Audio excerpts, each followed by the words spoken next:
24K Magic, stylized as XXIF Magic, is the upcoming third studio album by American singer Bruno Mars. It is set to be released on November 18, 2016, by Atlantic Records. Its title track was released as the album's lead single on October 7, 2016. After ending the Moonshine Jungle tour, Mars began working on his third studio album. Now it's time to start writing Chapter 3. He hadn't come up with a date for the release, stating until it's done and it's got to be just as good if not better. Previously, the singer-songwriter was interviewed by That's Shanghai and gave some details of the new album, confirming Mark Ronson and Jeff Bhasker as producers. "I want to write better songs, I want to put on better shows, I want to make better music videos. I want my next album to be no better than the first and the second." The singer has been in the studio with engineer Charles Moniz, who called it the next movement of Bruno and confirmed the album was close to being finished on February 2016. Rolling Stone ranked Mars' third album as one of the 20 most anticipated of 2016. Mars' father confirmed the album was set to be released in March and 7 songs have already been recorded, but his son's appearance at the Super Bowl halftime show led to the release being postponed for several months. Mars has been in the studio with Skrillex. The latter said, "What we're doing is so f***ing different, awesome and next level and sounds like nothing else that's happened before." In another interview, Skrillex claimed, "Who knows if I'll do something that's more of a Skrillex thing with him. But he has a vision for his album, and I'm helping him produce it on some of the songs." Mars has also played some of his new songs to Missy Elliott. Jimaro, artist of the Hooligans, disclosed that he has been working on the album for about a year, trying different ideas and experimenting. He furthered, "It's going to have a new sound. The material is very groove-oriented, set to be released this year." Andrew Wyatt, who was involved in Mars' previous studio albums, has been in the studio. In an interview with Carson Daly, Mars revealed that there were no features on the album, including his work with Skrillex, as it was not completed in time for the album's release. The singer has also confirmed to be working with Babyface on a song and the recording being influenced by late 80s and early 90s. During the Elvis Duran and the Morning Show, Mars said that there is a groove, a pocket, a swing that I want to hear.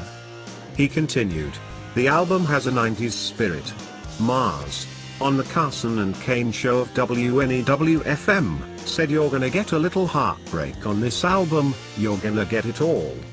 A private album listening party was held in New York City, in a club named Tao. In an interview with Zane Lowe for Beats One, Mars explained with the third album he wanted to make a movie. He said, "A real movie.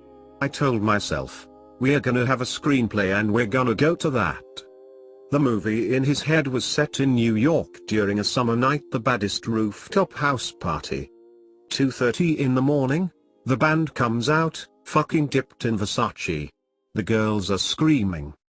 And then the flying lead singer the world has ever seen comes on and starts singing some shit. Mars recorded part of his album at Glenwood Place, in Burbank, California. By the end of July of 2016, the singer expected to complete the project by the middle of August due to his deadline and coasts with the recording process. He was trying to finish a song with Skrillex. It wasn't yet completed because the groove ain't right, or we're not doing something on the chorus. I'm just trying to figure out why I'm tuning out in certain parts. Around this time, he and his engineers were going insane with the process of coming up with songs. 18, the singer reveled he wasn't confident in coming back to the studio after releasing Uptown Funk. "Coming off the biggest song of my career, it was super daunting to come in here, which led him to second-guessing everything. With the new recording, Mars looked to come up with the feeling of the R&B he fell in love with as a kid, with acts such as Jimmy Jam and Terry Lewis, New Edition, Bobby Brown, Joe Desi, Boyz II Men, Teddy Riley, and Babyface. 18, he recorded several tracks, including Finesse, which had 20 different versions, one where he sang about gold chains and cognac over a silky beat, Too Corny, and other which sounded too much like a 70s cop show, like I Should Be on Roller Skates. He was happy with the last version that only needed to fix the bridge. Versace on the Floor, dubbed as a seductive slow jam, started with a pina colada vibe. The beat was later remixed and came up with an epic musical track, good enough to make the final cut of the album. However, Mars was not sure since it was supposed to be a big ballad and he is not singing. Henceforth everything started from scratch and a new melody was composed, as well as new lyrics. The latest version sounded like a Boyz II Men-ish anthem that climaxes with an indelible hook.